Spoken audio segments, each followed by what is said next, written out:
sociaux et du fast-checking. Contagieuses les fausses infos, diriez-vous, par temps de coronavirus ? Oui, c'est le mot. C'est le mot. C'est vrai que depuis depuis le début, depuis le début de l'année, on n'a pas arrêté. Nos équipes n'ont pas arrêté.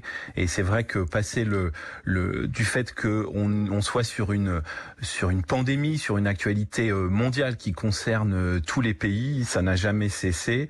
Alors effectivement, la typologie des fausses informations change au gré des semaines et des mois, mais c'est un flot incessant. Quel est l'état de vos troupes pour traquer les fake news sur le coronavirus, évidemment? Alors aujourd'hui à l'AFP, on est près de 90 journalistes spécialisés dans la vérification et on va dire dans la veille sur les réseaux sociaux et sur les fausses informations. On est depuis le mois de février-mars, on va dire, on est quasiment à 100% sur la thématique du Covid-19.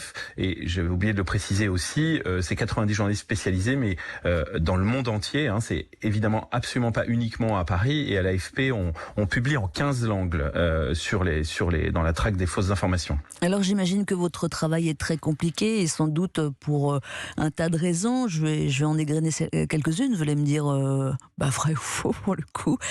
C'est un virus qui était encore inconnu il y a encore disons 9 mois, ce qui est très peu, donc la difficulté est majeure sur ce terrain-là de la connaissance. Elle est majeure parce que c'est vrai que quand on fait du fact-checking sur le Covid, on doit se fier aux réponses des autorités évidemment politiques, mais surtout des autorités sanitaires, des chercheurs, des experts. Et c'est vrai que les connaissances sur la maladie sont mouvantes. Ce qu'on savait ou ce qu'on croyait savoir il y a 6 mois, il y a 3 mois, mais aujourd'hui pas forcément.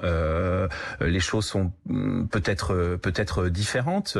Il y a eu des changements de position, et évidemment on pense, et c'est un point de crispation majeur, et c'est un point aussi qui nourrit beaucoup de fausses informations. On pense à la position des autorités sur le masque, notamment en France, où au début du printemps, on nous expliquait que c'était réservé au personnel médical, et aujourd'hui, on voit bien au cœur de l'été que on généralise l'emploi, et aujourd'hui, même en plein air.